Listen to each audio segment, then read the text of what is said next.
Break के बाद जौनपुर से बड़ी खबर, जहां धनंजय सिंह ने बीजेपी को समर्थन दिया है। धनंजय सिंह ने समर्थकों के साथ बैठक की। बैठक में बीजेपी के समर्थन की बात कह दी।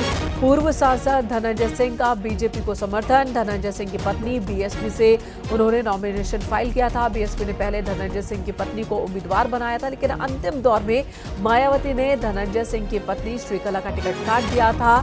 श्रीकला की जगह किसी और को उम्मीदवार बना दिया बीएसपी ने, जिसके बाद धनंजय सिंह की नाराजगी सामने आई।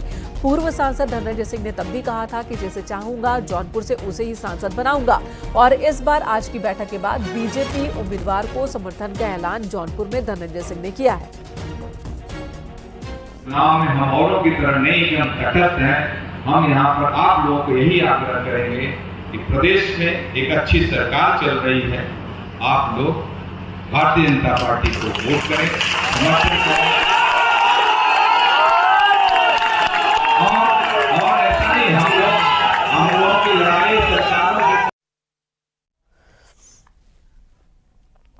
खबर प्रतापगढ़ से। लोकसभा चुनाव में राजा भैया किसी भी पार्टी को समर्थन नहीं देंगे। राजा भैया ने बीजेपी और समाजवादी पार्टी समेत किसी को समर्थन न देने का ऐलान कर दिया है। रघुराज प्रताप सिंह उर्फ राजा भैया ने अपने समर्थकों के साथ एक मीटिंग की, जिसके बाद उन्होंने अपने संसदीय क्षेत्र के लोगों से कहा कि आप जिसे चाहे वोट कर सकते हैं।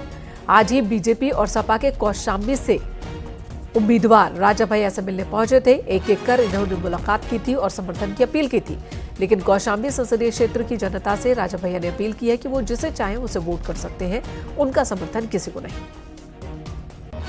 ना स्वयं का प्रत्याशी लड़ा थी, जो कि नहीं लड़ा है, तो ऐसे में सभी कार्यकर्ताओं का ये था कि अब हम लोगों को क्या करना चाहिए।